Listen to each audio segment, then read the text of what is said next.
As promised, people, when we get information, we send the information directly to you guys. This is what we got. You guys determine what's what. Condolences to the young man that lost his life. Hopefully all the officers involved are okay. It's a crazy situation. Yeah, move away from the camera, gentlemen. That's it. At this early stage of the investigation, we will not be releasing that information. We have a number of witnesses to keep interviewing. So some witnesses have been interviewed. We need to interview some more. And we'd like to hear from them what they saw, what they heard, and what they know before we release any other information. He said we'll work all this out, you'll be good. That's the SIU talking to a sergeant, guys. So I'll just start off by giving a statement and then I'll open it up for questions. Okay. Buddy, go back over that way, please. Excuse me? Can you go back over there? Why would that be? Because we're on a crime scene right You're now. You can film, but can you just go back over on that side, please?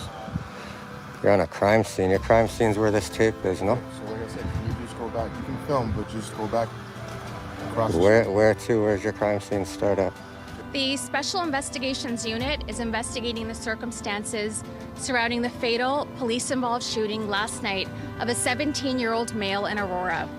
So, like I said, you can film all you want, but just... I just asked you a simple question. Where does your crime scene start? So, can you please back up? Sure, I could back up. Go on the other Where side. does your crime scene start, though? Can you just go across the street, please? The preliminary information suggests that at approximately 7:45 p.m., an individual contacted police to report a break-and-enter in progress at a residence on Downey Circle. Soon after officers arrived at the scene from York Regional Police, there was an exchange of gunfire between the 17-year-old male and 4 police officers.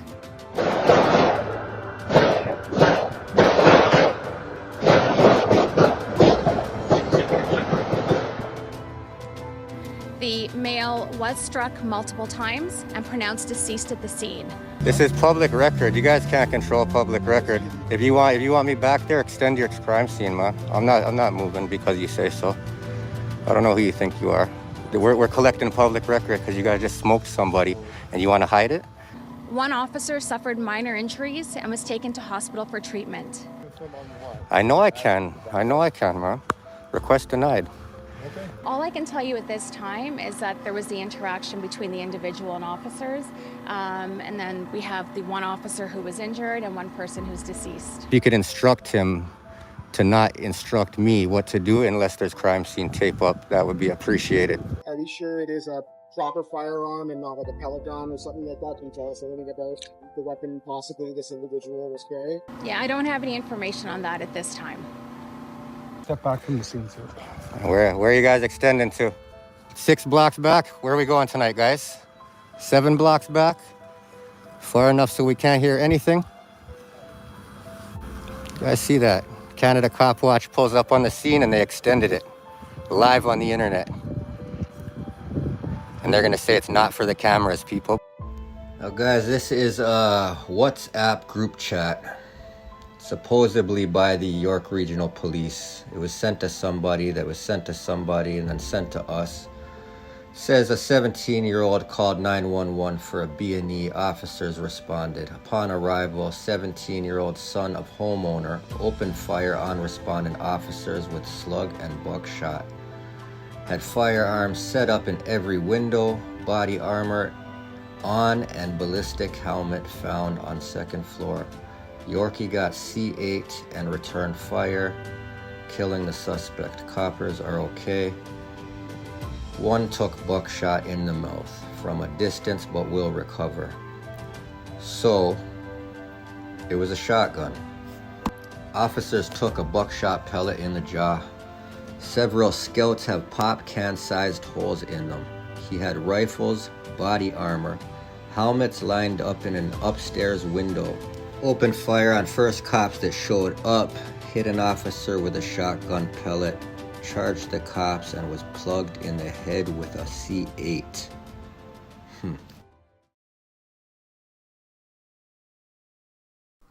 I was in my house about 20 minutes earlier, was outside and came in. We heard 3 bangs outside that my mother immediately thought was gunshot. My father and I were like, there's no way that could possibly happen here. We've lived our entire lives. And we went to go open the front door and saw police cars outside. So we closed the door immediately and went upstairs. We were looking out the window briefly, and after those 3 bangs, I personally did not hear anything after that for a little bit until I saw cops outside. I heard more gunshots from up the street echoing somewhere, and then cops had pulled out guns and started shooting. It was quite loud, echoing everywhere. We heard gunshots for quite a little bit. Probably around like 5 minutes-ish of time, and then I started to see stretchers get pulled out, and a body was taken away. We saw on our doorbell cops kind of banging at the door, cops and a SWAT team, and we were scared, obviously. Kind of asked them through the doorbell what was happening. They wouldn't give us any information, just asked us if we were home or if anyone was in the home that shouldn't be, which we didn't know of anything. I thought someone broke into my own house, but it doesn't sound like that's happened, but there was definitely some damage done to our house, and there was a gun on our driveway. There's 4 bullet holes in my work truck. There's one in the soffit of our front porch. Yeah. And that's all we know of, at least for now. So the shooting happened right outside of the home of that last couple you heard from there, and they shared a photo of the gun they found in their driveway. Now, it's believed that this is the gun that the 17-year-old boy had at the time. Now, it's still very early in this investigation, and there's a lot that we don't know about the 17-year-olds who died here. Whole lot of confusion, guys. Whole lot of confusion. All I can say, man. Tragedy all around the board, guys. Tragedy all around the board. Condolences again to the young man's family. The officers that dealt with that. If what happened in the WhatsApp chat really happened, man, that's dangerous stuff, guys. It's dangerous stuff above what they get paid to do.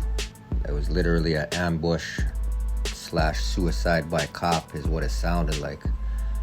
Keep in mind, it's all unconfirmed, guys. That was sent to somebody, sent to me. We all know that things can get altered and people could write whatever they want. I'm still curious what a C8 is. If anybody knows, put it in the chat, guys. What's a C8? I have no clue. That's a piece that the comment gang will have to put together. The footage you're seeing, True North transparency. Shout out to True North, guys. He came out a long way from where he was at. It was the middle of the night. But yeah, he heard I was going out to a police shooting in that neighborhood with these guys. He said, I'm coming. So yeah, shout out True North, guys. We're just fast forwarding through his footage here. We need to do better, man. That's all we need for these kids, for it to end like this, no matter how the situation unfolded, no matter what happened. Let's say worst case scenario, that chat was true and what it said happened. For a 17-year-old's mind to come to that is crazy.